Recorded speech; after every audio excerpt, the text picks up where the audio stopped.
Январь 1915 года. Первая мировая война длится всего 5 месяцев, а погибло уже около 1 миллиона солдат. Война, начавшаяся на Балканах, охватила большую часть мира.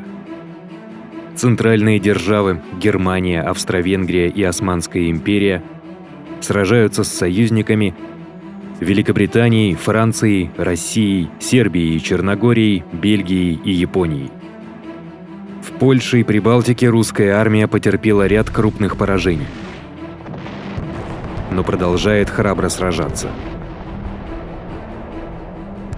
Австро-венгерские силы также понесли огромные потери и оказались унижены неспособностью одолеть Сербию. В горах Кавказа русские и османские армии сражаются друг с другом в холодных зимних условиях. В то время как на Западном фронте французские, британские и бельгийские войска окопались против немцев в траншеях, протянувшихся от Ла-Манша до Швейцарии. Всем привет! Это канал «Эпичная история». Из-за событий в Украине недавно YouTube отключил монетизацию в России. Это означает, что наши доходы сильно сократятся. Мы никогда не делали рекламы, до сих пор полагались только на доходы канала, однако производство видео – дорогостоящий процесс. Вы можете поддержать нас донатом через DonatePay, сбор Тинькофф или в Telegram-канале. Возможно, сам YouTube будет заблокирован в России. Поэтому настоятельно просим перейти по ссылкам в описании или в закрепленном комментарии и подписаться на наш Telegram и ВКонтакте, чтобы быть в курсе событий.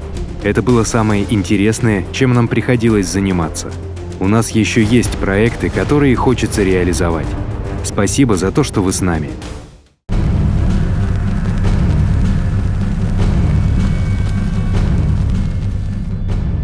В рамках первой в мире кампании стратегических бомбардировок Германия посылает 2 гигантских дирижабля, известных как «Цепелины», для бомбардировки Великобритании.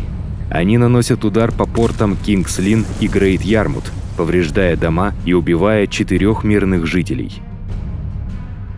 На море в битве у Доггер-Банки британский флот топит 1 немецкий крейсер, но остальная немецкая эскадра спасается бегством. Господство над морями позволило Великобритании установить морскую блокаду, не позволяя жизненно важным грузам, включая продовольствие, доставляться в страну по морю. В ответ Германия вводит собственную блокаду. Она объявляет воды вокруг британских островов зоной военных действий, где ее подводные лодки будут атаковать торговые суда союзников без предупреждения. Великобритания зависима от импорта продовольствия, необходимого для пропитания населения. Германия планирует уморить ее голодом до капитуляции. На Восточном фронте немецкий фельдмаршал фон Гинденбург начинает зимнее наступление и наносит еще одно крупное поражение русской армии на Мазурских озерах. Русские теряют до 200 тысяч человек. Половина из них сдается в плен в условиях морозной зимы. Россия добивается большего успеха против Австро-Венгрии. Город Перемышль пал после 4-месячной осады, принеся русским 100 тысяч пленных. Общие потери Австро-Венгрии теперь достигают 2 миллионов человек. Тем временем британцы и французы направляют военные корабли к Дарданеллам, чтобы угрожать Константинополю, столице Османской империи, считая, что демонстрация сил быстро заставит Турцию капитулировать. Они обстреливают турецкие береговые форты в узких проливах, но 3 линкора потоплены минами, а еще 3 повреждены. Атака отменяется.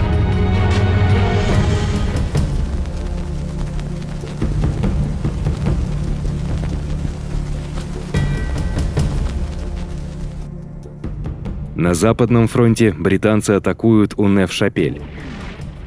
Но продвижение вскоре останавливается немецкой колючей проволокой и пулеметами. Британские и индийские части несут потери в 11 тысяч человек, около четверти атакующих сил. 6 недель спустя, во время второй битвы при Ипре, немцы впервые на Западном фронте атакуют с применением отравляющего газа. Облако смертоносного хлорного газа заставляет войска союзников покинуть свои окопы. Но у немцев не хватает резервов, чтобы воспользоваться этим преимуществом. Солдаты обеих сторон быстро снабжаются средствами защиты. Начинается гонка вооружений с применением химического оружия. Союзники высаживают сухопутные войска в Галлиполи, включая бойцов австралийского и новозеландского армейских корпусов «Анзак». Их цель – уничтожить береговые форты, которые мешают военным кораблям союзников добраться до Константинополя. Но они сразу же встречают ожесточенное сопротивление турок и оказываются прижатыми вплотную к берегу. За день до высадки Османская империя начинает систематическую депортацию и убийство этнических армян, проживающих в пределах ее границ. Армяне – давно преследуемое этническое и религиозное меньшинство, подозреваемое в поддержке врагов Турции. Десятки тысяч мужчин, женщин и детей были вывезены в сирийскую пустыню и оставлены умирать. В общей сложности погибло более 1 миллиона армян. Союзники осуждают эти события как преступления против человечества и цивилизации и обещают привлечь виновных к уголовной ответственности. По сей день турецкое правительство оспаривает количество погибших и то, что эти события представляли собой геноцид.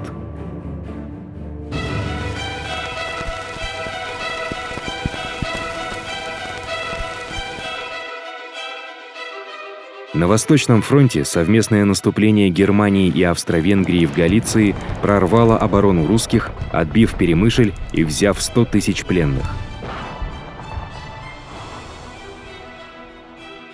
Начинается интенсивное продвижение против русской армии.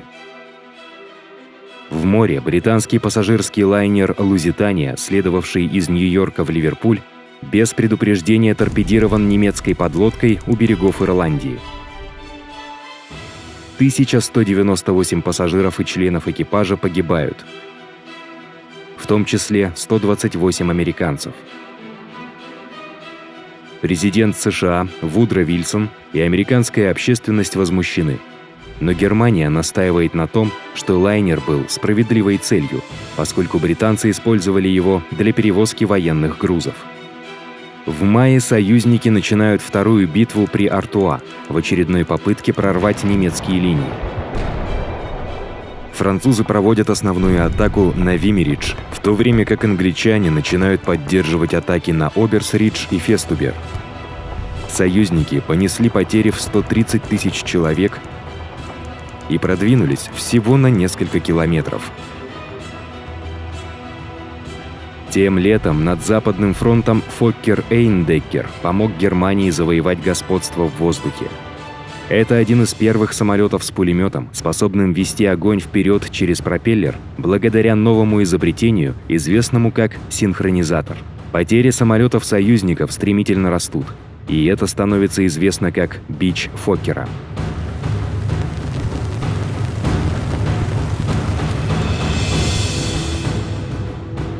Италия, под влиянием британских и французских обещаний территориальных завоеваний за счет Австро-Венгрии, присоединяется к союзникам, объявляя войну Австро-Венгрии, а затем Османской империи и Германии.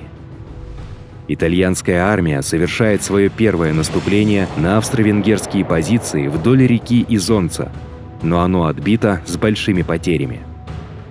Тем временем союзники сталкиваются с кризисом на Восточном фронте. Русские начали общее отступление, оставив Польшу. Немецкие войска входят в Варшаву 5 августа. Царь Николай II увольняет главнокомандующего армией великого князя Николая и берет командование на себя. Это окажется губительным для царя, поскольку он становится все более и более тесно связанным с русским военным поражением. В Галлиполи союзники высаживают подкрепления в бухте Сувла. Но ни они, ни серия новых атак анзаков не помогают выйти из тупика. Условия для обеих сторон ужасны. Войска измучены не только врагом, но и жарой, мухами и болезнями. В Атлантике немецкая подлодка топит лайнер СС «Арабик». Погибли 44 человека, включая 3 американцев. В ответ на дальнейшие предупреждения США, Германия прекращает все атаки на пассажирские суда.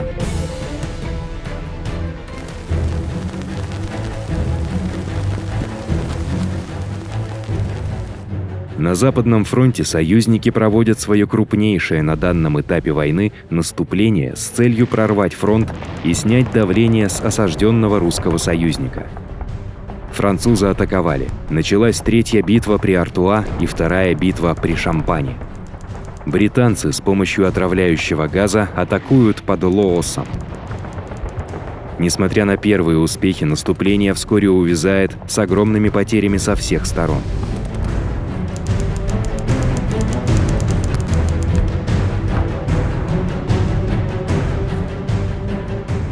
Союзные войска высаживаются в Салониках в Греции, чтобы открыть новый фронт против центральных держав и доставить помощь Сербии. Но союзники опоздали. Болгария присоединяется к центральным державам, и их совместное наступление за 2 месяца заканчивается оккупацией Сербии. В ту зиму остатки сербской армии бегут через Албанские горы. Они несли страшные потери. К концу войны погибла 1/3 их армии, что является самым высоким показателем среди всех стран.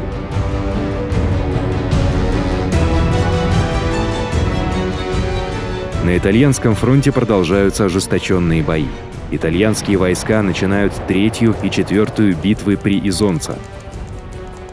Австро-венгерские войска, превосходящие их по численности, закрепились на возвышенностях, и их невозможно вытеснить.